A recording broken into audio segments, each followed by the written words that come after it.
According to statistics provided by Names, around 600,000 people are declared missing in the USA every year. Although this is a daunting number, it's important to note that over 80% of missing adults and around 90% of missing children are found within 48 hours. It's much rarer for those individuals to stay away from home for years or even decades, but it does happen all the same. Join us for today's episode as we examine 3 cases of people who disappeared, then reappeared years later.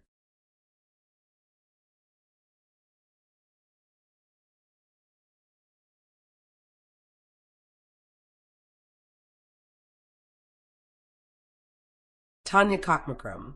Born October 14, 1981, Tanya Cockmacrum made national headlines when she suddenly disappeared in the mid-1990s. A student at Cornell Middle School in McKeesport, Pennsylvania, 14-year-old Tanya was befriended and groomed by the school's security guard, Thomas Hose, a man 24 years her senior.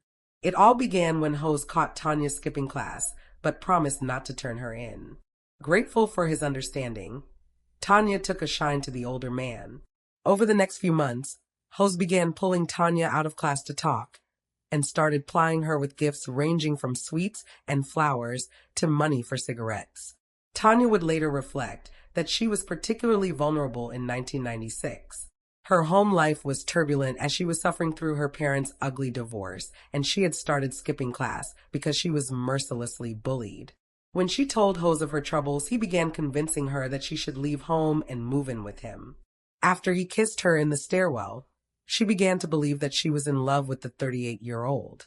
Tanya turned up at Hose's house in McKeesport, just a few miles from her own home on February 10th, 1996, relieved to have a fresh start. But the situation became an immediate nightmare. Hose lived with his parents and adult son and went to great lengths to prevent Tanya from being discovered, and combining her to his bedroom and forcing her to use a bucket as a toilet. Tanya was not allowed to leave the house, not even to attend school. She was locked inside Hose's room every day and subjected to regular sexual abuse.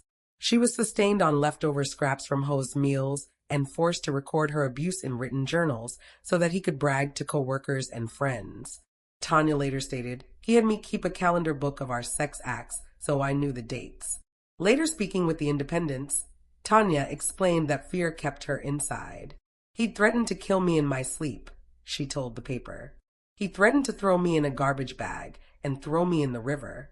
She was 18 when she realized that she was considered a missing person after she saw her name and photograph in the local newspaper. Around the same time, she was finally allowed out of Hose's room. He gave her a new name, Nikki Allen, and introduced her to his family as his girlfriend, who was going to be moving in. Soon, Tanya was even allowed to leave the house, with Tanya noting she would visit the church or the neighborhood deli the most, but she still had a strict curfew and had to clock watch while she was away from the house. Her first time back out in the real world had been daunting. She remembered, stating, being out with the rest of society made Tanya realize that her relationship with Hose was not normal. Unbeknownst to him, she soon took up a job working a few hours a day at her local deli, JJ's Deli Mart, which was run by Joe Sparico. She developed friendships with Joe and her coworkers and soon realized, "I saw how a family should be and I said, that's what I want."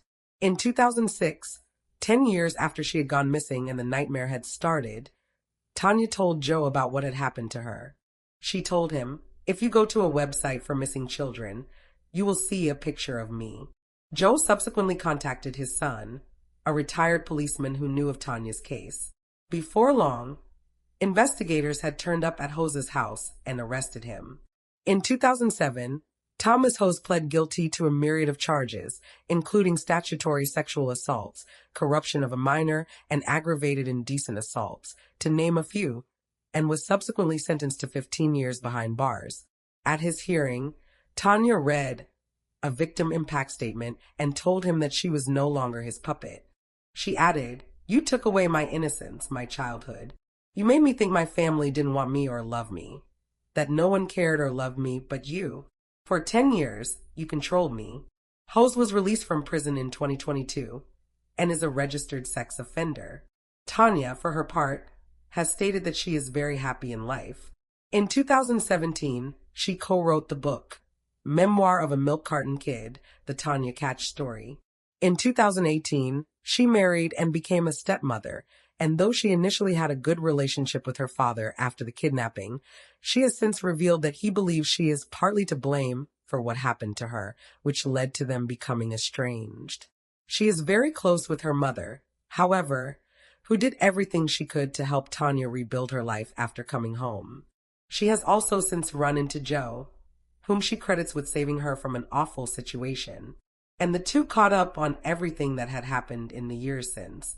Tanya is very outspoken about the dangers of grooming and often talks about what young people can do to spot the signs of a predator. She noted, "We're in a different era, but that stuff hasn't changed on how they groom you and how they lure you in and mentally have that hold over you."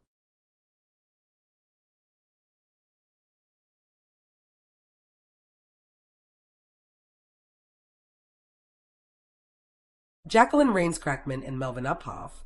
18-year-old Jacqueline Jackie Rains Crackman was last seen by her family when she was at her parents' home in Columbus, Ohio on September 24th, 1965. That day, she left her two children in the care of her parents because she was going to attend a wedding in Glenwood, Iowa with her roommate. But Jackie never returned to collect her children. Before long, her parents discovered that Jackie's roommate had returned from Iowa. But when they spoke with her, she revealed that she had dropped her friend off somewhere, but would not say where. When authorities finally began looking into the disappearance years later, they uncovered that the only couple who had gotten married in Glenwood that weekend did not know Jackie or her roommate, and after speaking with the roommate, determined that the 18-year-old had likely left of her own volition. At the time of her disappearance, Jackie was going through a divorce. She'd gotten married at 16 and given birth to her first child shortly afterwards. But the couple separated earlier in 1965 before her husband filed for divorce in September. Her sister told authorities that Jackie had packed 2 suitcases for the trip, which she found odd since it was meant to be a weekend stay no longer than a few days. Reportedly, her car was later found outside of her home, but her suitcases were gone. Meanwhile, 31-year-old Melvin Uphoff vanished from Rising City, Nebraska, after spending the day with his wife and 4 children and having dinner with his parents. He told his wife as she got the children ready for bed on the night of October 24th, 1965, exactly 1 month after Jackie disappeared, that he was going out to get beer. However, he never came home again. Back in 1965, rumors within their local communities said that the pair had left together after having an affair. Melvin disappeared with his coin collection and his car, a 1954 Oldsmobile. His vehicle was never recovered, and he was ultimately declared dead in the 1970s. For years, the families of both Jackie and Melvin were left in the dark with no answers as to what had happened to their loved ones. According to the Charlie Project, Jackie was not reported missing until the 1990s. Although her sister noted that the police in 1965 were not interested in the case, stating, "I really don't think there was an investigation. If there was, it didn't amount to much." A documentary released in 2008 showed that nobody had interviewed Jackie's roommate or estranged husband following her disappearance. Jackie's sister later added that a woman resembling her missing sibling attended their mother's funeral and once showed up at her workplace, but left both scenes before she could be questioned. For decades, nobody knew what had happened to the pair. But finally, in May of 2009, the truth came to light when authorities tracked the two down and spoke with them on the phone. Melvin and Jackie had left their families behind to start a new life together. Nebraska State Patrol spokeswoman Deb Collins noted that the pair committed no crimes and left of their own free will. She declined to state where they were now living, as the pair had asked for their privacy. It's unclear at this time if they reached out to the 6 children they left behind. After 44 years, their cases were finally solved. Paul Frunczak. Paul Joseph Frunczak was born on April 26, 1964 at Michael Reese Hospital in Chicago, Illinois to Chester and Dora Frunczak. However, the joy his parents felt at his birth was soon snuffed out when Paul vanished from the hospital. According to Dora, a nurse entered the room and told her that the doctor wanted to examine the baby. Dora handed her son over and he was never returned. By all accounts, the woman who'd taken Paul was dressed as a nurse, but not a member of staff. She subsequently fled the hospital and was never seen again. The following search for Paul Fronczak was the largest manhunt that the city of Chicago had ever seen and involved 175,000 postal workers, 200 police officers, and the FBI. 600 homes were searched in less than 24 hours, but no sign of the missing baby ever emerged. The story made headlines up and down the country, and the Fronczaks made desperate pleas for their baby's safe return, with Dora stating, "We just want our baby back and hope she will please take care of him." For 2 years, Chester and Dora Fronczak mourned the loss of their new baby as investigators chased down every tip they came across. Sadly, at the time, the police had very little to go on, telling the parents that blood type and ear shape were about the only leads they had. At the time, the shape of an infant's ear was thought to be as individual as a fingerprint. Authorities looked into the background of around 10,000 babies, but none were identified as poor. Then, in 1966, the FBI reached out to the Fronczaks about an abandoned baby who had been recently placed in foster care. The boy, who'd been given the name Scott McKinley, had been found abandoned in July of 1965 in the middle of a busy shopping center. In Newark, New Jersey, the child was located inside a pram and had a black eye. The FBI expected the parents to immediately come forward to claim him, but nobody ever did, and he was thus placed into foster care. Authorities suspected that he may be the missing Paul Fronczak because he was the only boy they could not fully rule out from the investigation. After they were contacted, Dora and Chester traveled to New Jersey to collect the toddler, whom they believed was their son. Much later, Paul stated that his mother could, quote, either say, "I'm not sure," and put this child back in the system, or say, "Yes, that's my son." And even if he was not, save this child from what could be a horrible life. He added, "She did what she thought was right, and I'm glad she did." For years, the family lived together in harmony, but Paul's suspicions began to be piqued when he was 10 years old and discovered newspaper clippings about the kidnapping inside of a crawl space, where he had been searching for Christmas presents. When he confronted his parents about it, they told him that he had indeed been kidnapped as a baby, but, quote, "We found you, we love you, and that's all you need to know." Later reflecting on this, Paul stated that afterwards, he began to wonder about his real identity, but he never discussed it with his parents. As he aged, he learned more about what had happened to him as a baby, stating, "My dad had to leave work, go to the hospital, and tell his wife that the baby was missing.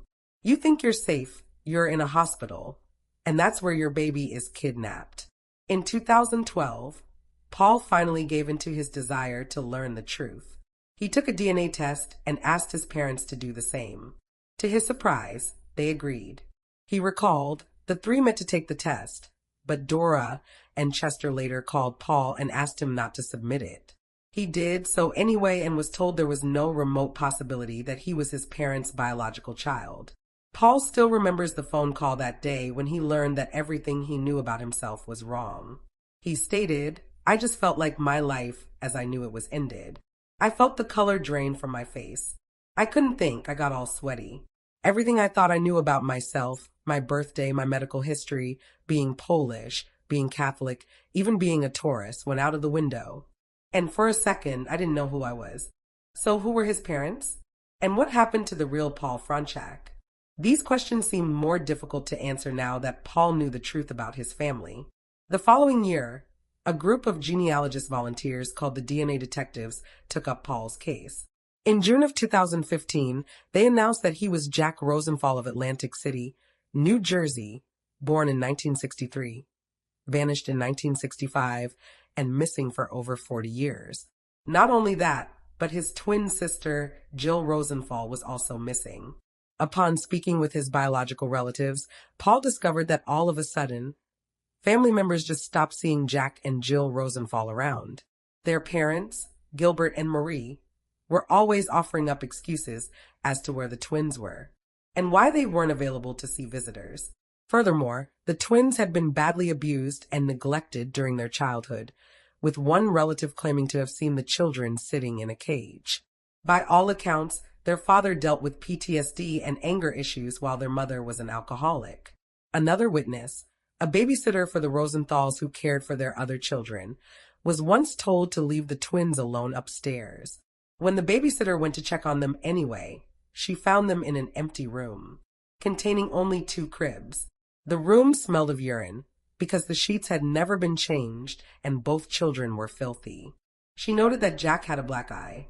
The Rosenfolds were reportedly furious when they found the babysitter with the twins.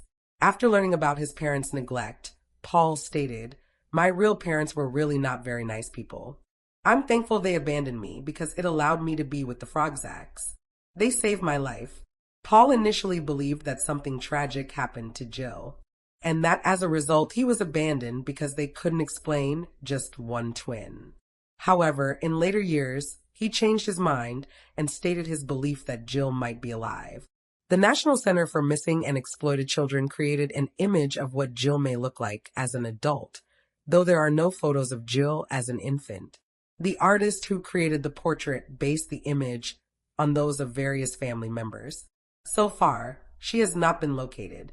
Gilbert and Marie Rosenthal both died in the 1990s, so cannot be questioned or held accountable for what happened. Finally, in 2019, the real Paul Fronczak was located.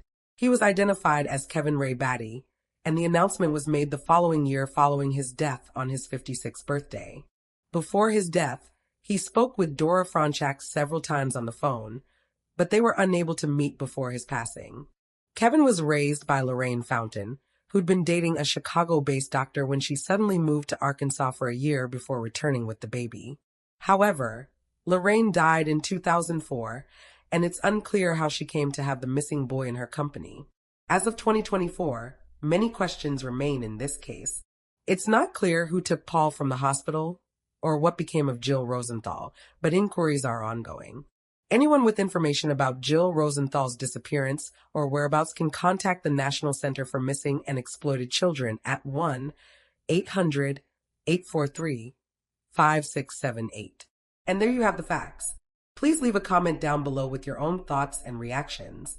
And remember to like this video and subscribe to support the channel. Thank you for watching. Stay alert, stay safe, and I'll see you next time.